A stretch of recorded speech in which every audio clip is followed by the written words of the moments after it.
So next we're going to hear Andrea Vezzozzi talk about bringing cubical types to Agda. Thank you.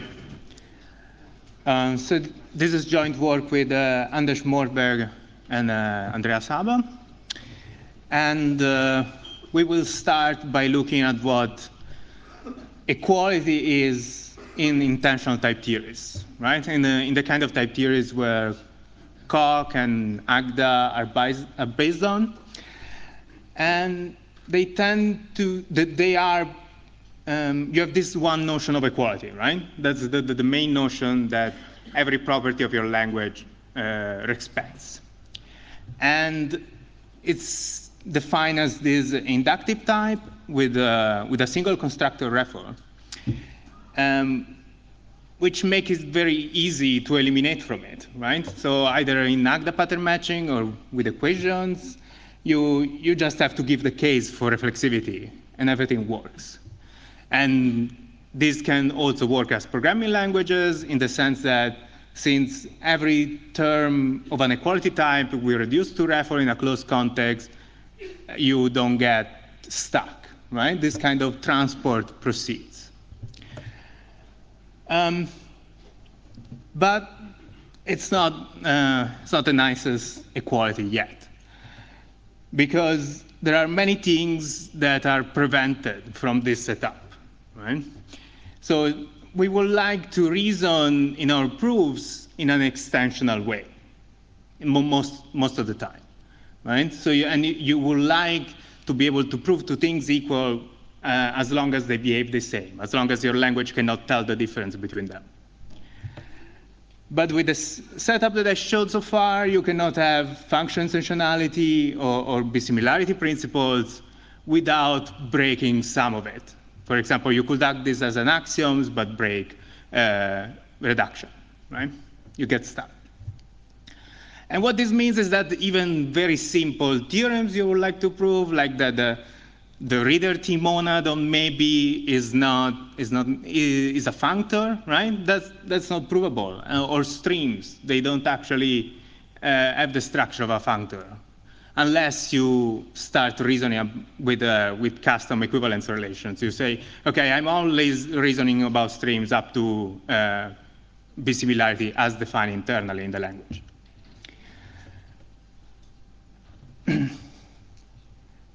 So in the middle of this came homotopy type theory that kind of decided to add a bunch of these things axiomatically, right? And justified by this idea that if you look at types as spaces and as equality as paths between them, then you should have many more equalities available. And in particular, the principles I mentioned before will be verified by this kind of interpretation. And then you give a new meaning, for example, to reflexivity. Reflexivity is the path that just stays in the same point where it starts from. It's a path that doesn't go anywhere. And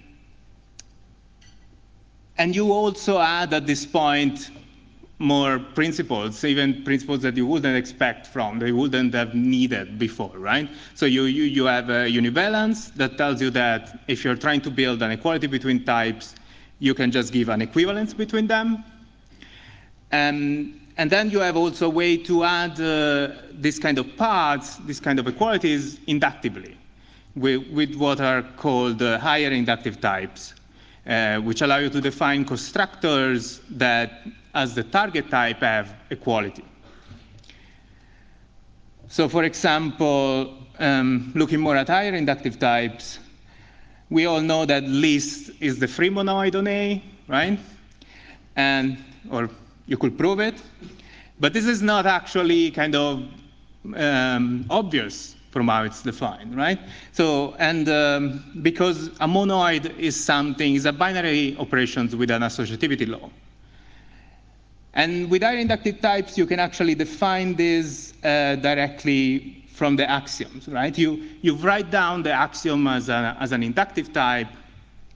So you write the operations, the unit of the monoid, and now I realize I've forgotten some laws, but yes. So you have the unit of the monoid, you have the binary operations, and you have an injection from your type A. And then you want the laws of the monoid interface, right? In this case, I just brought down associativity. And this associativity is a new constructor of your data type. And whenever you pattern match, you are supposed to do also something for associativity, right? To prove that when you are eliminated from this, you respect the associativity law. So now at this point, if I add all the laws, you could see list as a normal form of this kind of representation, right? Where you decided to reassociate everything to the right and put a unit at the end of it. But for example, so this is a kind of thing you could represent before, but you were doing it by kind of fixing this kind of normal form. It might be that you have applications where you want to normalize in a different way, and this representation could provide that kind of generality. And also, if you phrase things this way, it's easier to generalize it to something like creating the free group, where you wouldn't know a priori what the right normal form will be, or if you can even express it. Okay, so this is a bunch of things that homotopy type theory adds.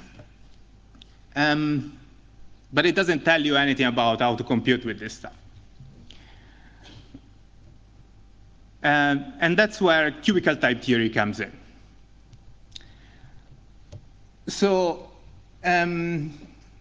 developed between 2015 and 2018, cubical type theory is an extension of type theory that gives you a way to give a computational content to univalence and also to higher inductive types. And it does this by going a little further into this correspondence between types and spaces. If an equality is a path between x to y, then in cubical type theory, you represent this path in this kind of way as a map from the 0 to 1 interval to your type A.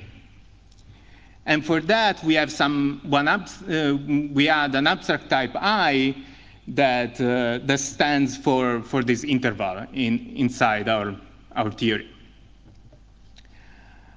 At this point, then we have that univalence can be derived as a theorem. It computes. Of course, there's a bunch of primitives and I'm not going to go over all of them. And you can actually give kind of the way you eliminate from HITs and so on. It kind of falls out of how you would pattern match with these additional constructors. Right, so that was cubical type theory.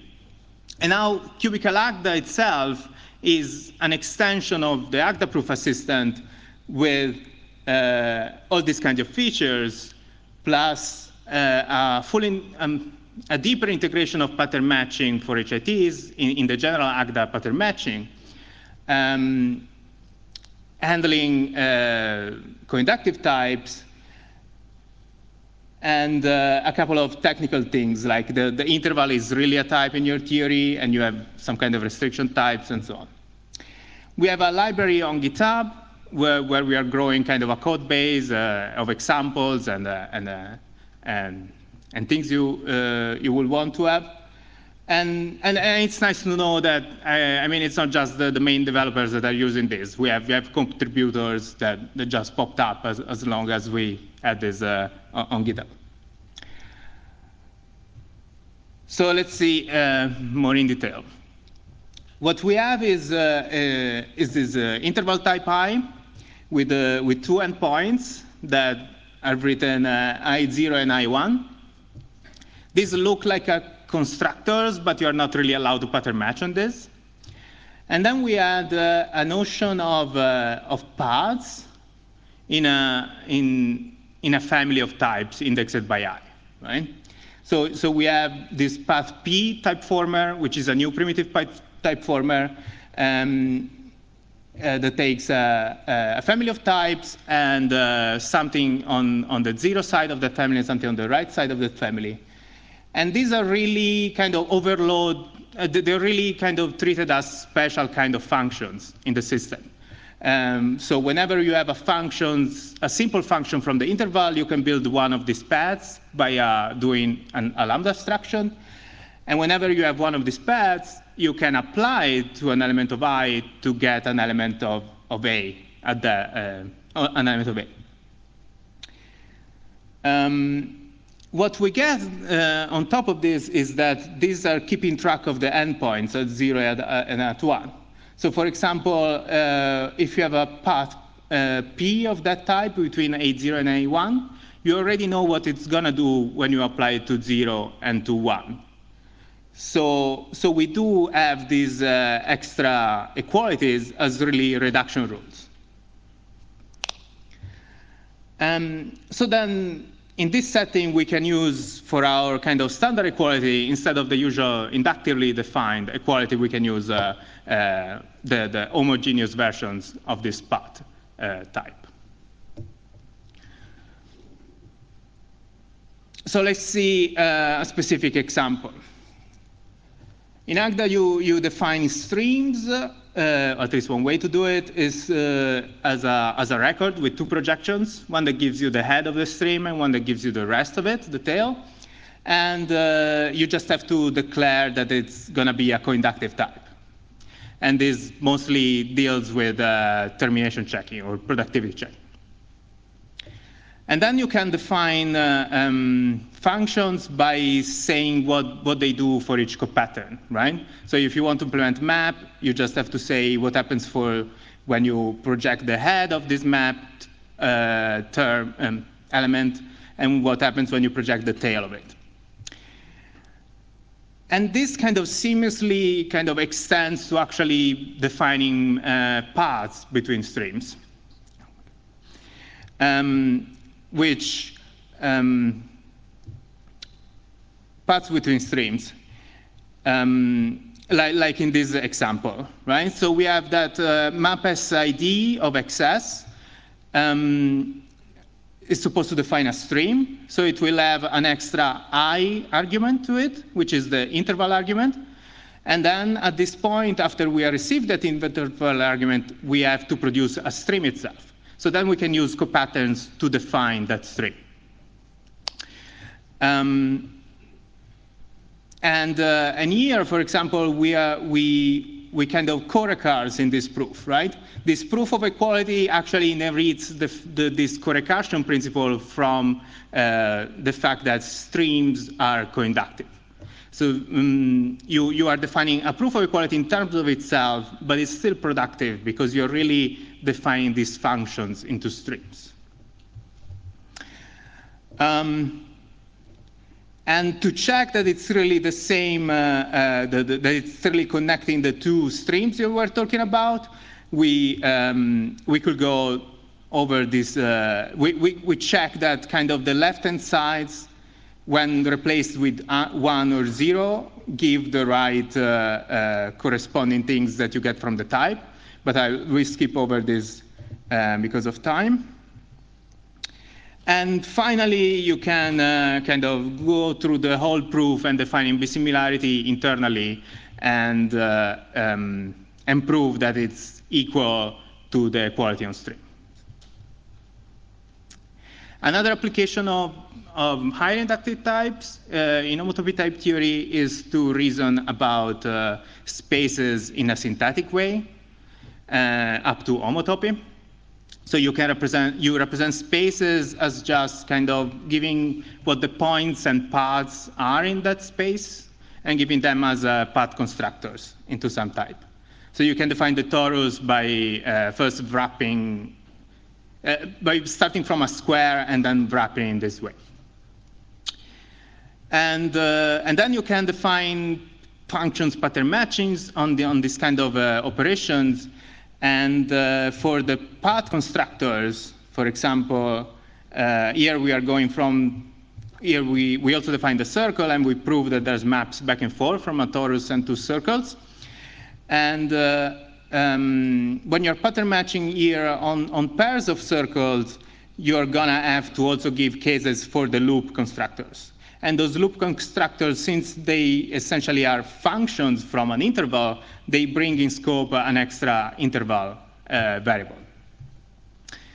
And then here, I mean, it's usually in plain homotopy type theory, it can be very tedious to actually prove that all these these two functions are form an equivalence. But actually, because here everything computes, these are trivially the inverse of each other once you pattern match and deal with each case at a time.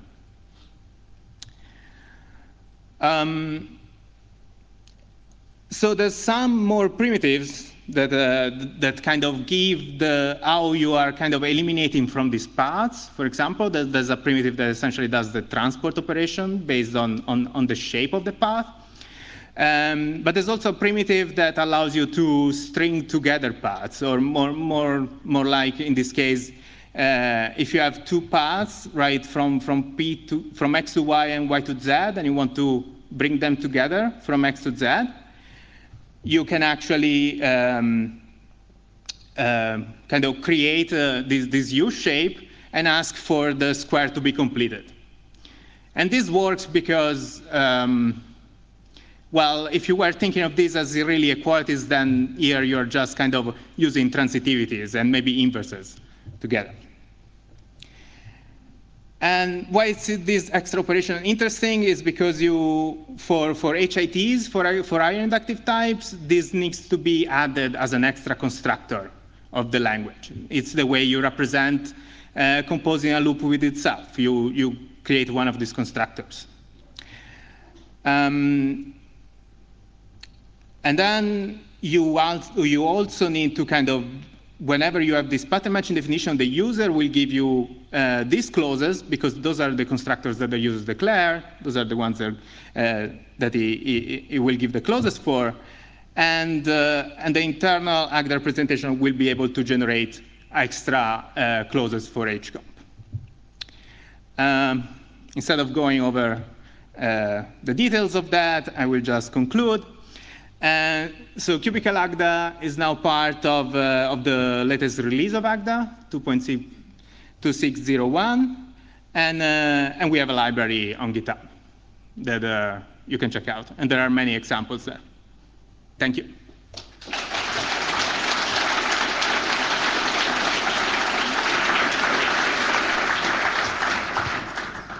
All right. Thank you. So we'll start off with the question from online. What's the, so you say that we're treating interval type as just another type. Can you expand on that, and what do you mean by that? Why is that okay? Right. So usually that's not okay. A priori that's not okay because types in cubical type theory are expected to have some operations like a HComp that are not necessarily available for the interval type. But what you can do is you can put the interval into a special universe that doesn't presupposes the existence of such operations. Yeah, question over here.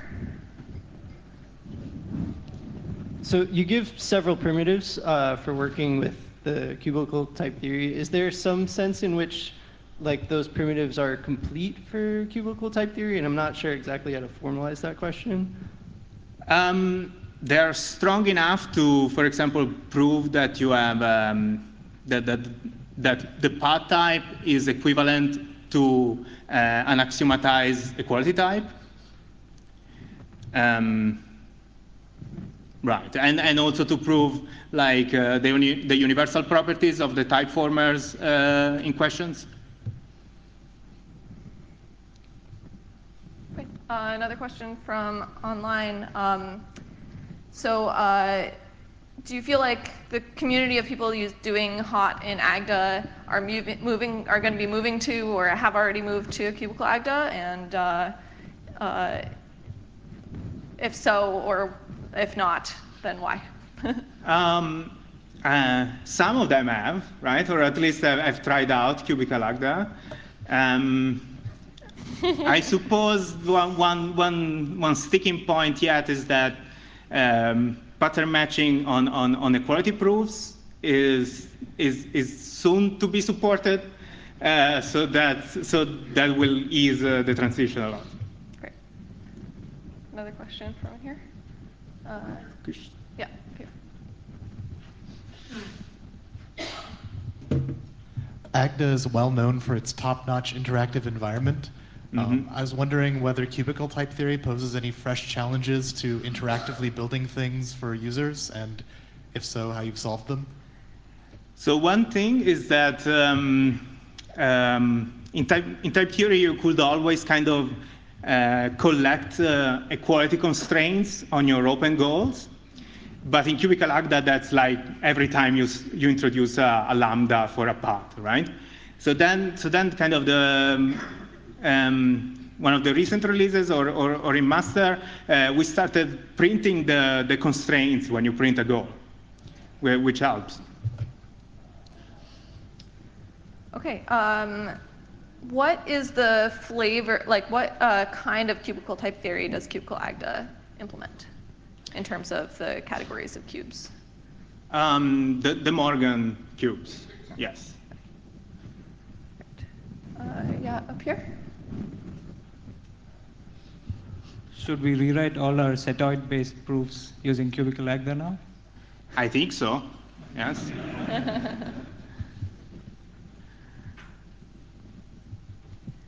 Okay. Can you be a bit more precise about what kinds of higher inductive types that Cubical Agda supports?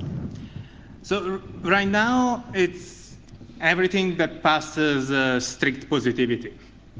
So we don't put any extra conditions on the endpoints of paths. I suspect that there's probably some that will break normalization at least. And I will gladly have examples to to make some stricter checks. Anybody in the room? Yeah, question back there. So it's great to see that you can actually do equality reasoning on co-inductive types.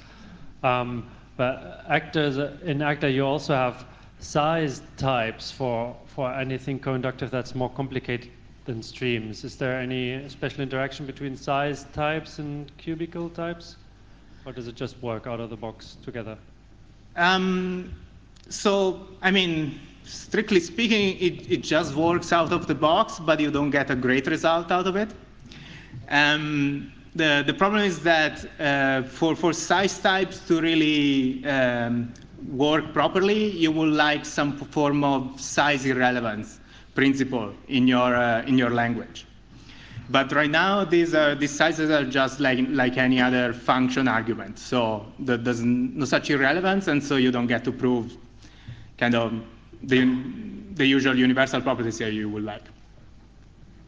Not even with paths. Okay, let's thank the speaker again.